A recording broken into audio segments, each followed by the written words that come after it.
IPS Y पूरन Kumar suicide मामला। IPS suicide मामले में अब बड़ा अपडेट सामने आ रहा है। आज सुबह होगा पूरन कुमार का पोस्टमार्टम।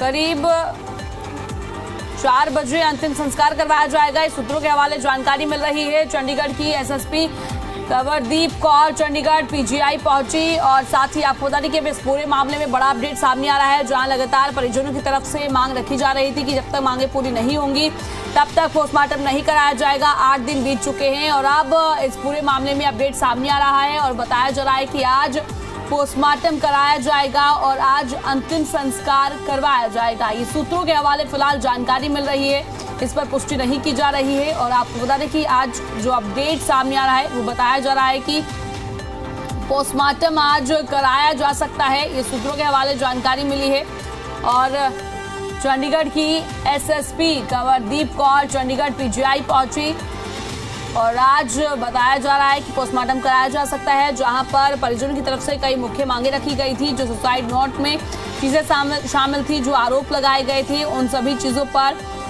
परिजन लगातार कह रहे थे जब तक मांगे नहीं मानी जाएगी तब तक अंतिम संस्कार नहीं किया जाएगा, तब तक पोस्टमार्टम नहीं कराया जाएगा। अब इस पूरे मामले में अपडेट सामने आ रहा है और कहा जा रहा है कि आज पोस्टमार्टम कराया जा सकता है। हरियाणा के सीनियर आईपीएस वाई पूरन कुमार के सुसाइड केस का आज 9वां दिन है। डीजीपी शत्रुजीत कपूर को छुट्टी भेजे जाने के बाद आज उनका पोस्टमार्टम हो सकता है, क्योंकि परिजनों की तरफ से लगातार कहा जा रहा था कि उनको पद से हटाया जाए, कार्रवाई की जाए। वहीं हरियाणा सरकार की तरफ से उनको छुट्टी पर भेजा गया और अब सहमति परिजनों की तरफ से जताई जा रही है। फिलहाल इस सूत्रों के हवाले जानकारी मिली है कि आज पोस्टमार्टम कराया जा सकता है और शाम तक अंतिम संस्कार भी किया जा सकता है। आपको बता दें कि आज कहा जा रहा है कि पोस्टमार्टम हो सकता है। आईपीएस पूरन सुसाइड केस से जुड़ी हुई खबर है। दलित संगठनों का 48 घंटे का अल्टीमेटम खत्म हो गया है। महापंचायत में दिया था 48 घंटे का अल्टीमेटम। 31 सदस्यीय न्याय संघर्ष मोर्चा का कल पैदल मार्च और आज दोपहर 3 बजे सेक्टर 17 से पैदल मार्च शुरू होगा। चंडीगढ़ प्रशासन को सौंपा जाएगा ज्ञापन। आपको बता दें कि उनकी तरफ से 48 घंटे का अल्टीमेटम दिया गया था। उसमें साफ तौर पर कहा गया था जो मांगे रखी गई हैं कि डीजीपी को पद से हटाया जाए और गिरफ्तारी हो, साथ ही एसपी की भी जो है गिरफ्तारी की जाए। और उनकी तरफ से अल्टीमेटम 48 घंटे का दिया गया था। अभी अल्टीमेटम खत्म हो गया है। फिलहाल हमारे साथ ज्यादा बातचीत के लिए इस पूरे मामले पर हमारे संवाददाता विजय राणा जुड़ गए हैं। विजय, देखिए, मेरा सबसे पहला सवाल आपसे ये रहने वाला है। अब बताया जा रहा है, सूत्रों के हवाले जानकारी मिल रही है कि आईपीएस वाई पूरन कुमार का आज पोस्टमार्टम कराया जा सकता है और आज ही अंतिम संस्कार किया जाएगा। इसको लेकर क्या अपडेट है, क्या जानकारी है? जी बिल्कुल, ये बिल्कुल जानकारी मिल रही है कि आज पोस्टमार्टम करवाया जाएगा। इस तरह की जो सूचनाएं हैं वो मिल रही हैं और इसके लिए चंडीगढ़ पुलिस जो है वो चंडीगढ़ पीजीआई पहुंच चुकी है मोर्चरी में, जहां पर उनका शव रखा गया है। और अगर आज पोस्टमार्टम होता है तो आज ही जो संस्कार है वो भी बिल्कुल करवा दिया जाएगा। लेकिन तमाम तरह की जो चर्चाएं हैं वो चली। कल 31 सदस्य कमेटी की एक बैठक हुई थी और बैठक में जो कमेटी है उसने सरकार द्वारा जो कार्रवाई की गई है इस मामले में, उस कार्रवाई पर अपनी सहमति जताई है, जिसके बाद ये जो पोस्टमार्टम खबरें हैं ये सामने आई हैं कि पोस्टमार्टम जो है वो करवाया जा सके। तो रास्ता साफ हो गया है। हालांकि चंडीगढ़ पुलिस की ओर से भी एक नोटिस जो है परिवार को भेजा गया था कोर्ट के माध्यम से कि जो पोस्टमार्टम है वो करवाया जाए ताकि पुलिस की जांच आगे बढ़ सके। तो फिलहाल यही खबरें आ रही हैं कि जो पोस्टमार्टम है वो आज हो सकता है कुछ देर में, और चंडीगढ़ पुलिस की टीम जो है वो भी चंडीगढ़ पीजीआई पहुंच चुकी है। जी विजय, मैं आपसे ये भी जानना चाहूंगी, फिलहाल ये जानकारी मिल रही है कि परिजनों ने सहमति जता दी है, क्योंकि कल देखा गया था डीजीपी को छुट्टी पर भेजा गया था और उसके बाद अब परिजन सहमति जता रहे हैं कि अब अंतिम संस्कार करवाया जाएगा। बिल्कुल, यही जानकारी जो है फिलहाल मिल रही है और कि परिवार की ओर से सहमति को, क्योंकि बिना परिवार की सहमति के पोस्टमार्टम नहीं करवाया जा सकता, तो इस तरह की ही सूचना है कि परिवार की भी सहमति मिल गई है। और जिस तरह की मांगे थी परिवार की, उस तरह की मांगों को भी सरकार ने पूरा किया है। जो भी मुख्य जो 2 आरोपी अधिकारी थे उनके खिलाफ कार्रवाई की है।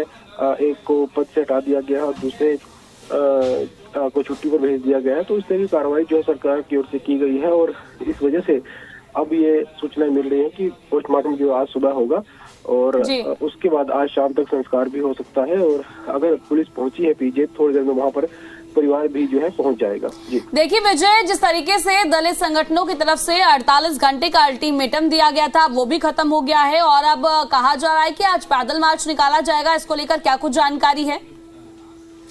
बिल्कुल, क्योंकि 31 सदस्यीय कमेटी की मीटिंग हुई थी और मीटिंग में यही बात उठाई गई थी। हालांकि मीटिंग ने कहा कि हरियाणा सरकार ने एक संतोषजनक कार्रवाई की है इस मामले में, इसलिए हरियाणा सरकार के खिलाफ कोई विरोध प्रदर्शन नहीं होगा।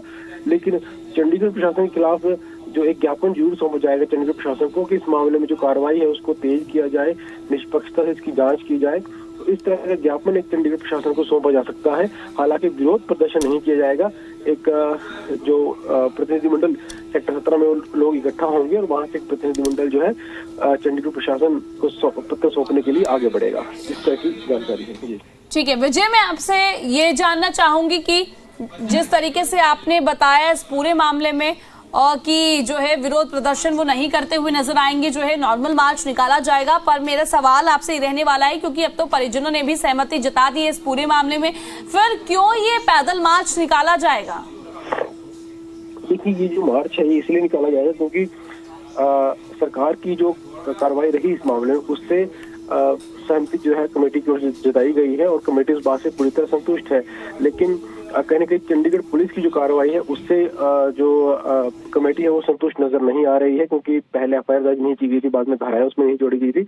तो कमेटी का ये कहना है कि वो चंडीगढ़ प्रशासन से ये अपील करेंगे कि उनका जो मामला है, जो केस है, उस पर उसकी गहनता से गंभीरता से जांच की जाए, कहीं पर कोई कोताही न बरती जाए। चंडीगढ़ पुलिस उसकी जो है संवेदनशीलता के साथ, गंभीरता के साथ उस मामले की जांच करे। तो इस तरह की मांगों के साथ जो ये ज्ञापन है ये सौंपा जाएगा। तो उसको लेकर ही चंडीगढ़ सेक्टर 17 पहले लोग इकट्ठा होंगे शाम 3 बजे के आसपास और वहां से बाद में आगे कुछ लोग, सभी लोग नहीं जाएंगे, कुछ लोग जो है प्रतिनिधिमंडल के तौर पर आगे ज्ञापन सौंपने के लिए जाएंगे। जी विजय, ये भी बताइए, जिस तरीके से आईपीएस वाई पूरन कुमार ने सुसाइड किया और उसके बाद अब देखने को मिला है कि एसआई संदीप ने सुसाइड किया है और कई आरोप उनकी तरफ से लगाए गए हैं, किस तरीके से ये दोनों मामले जुड़े हुए हैं?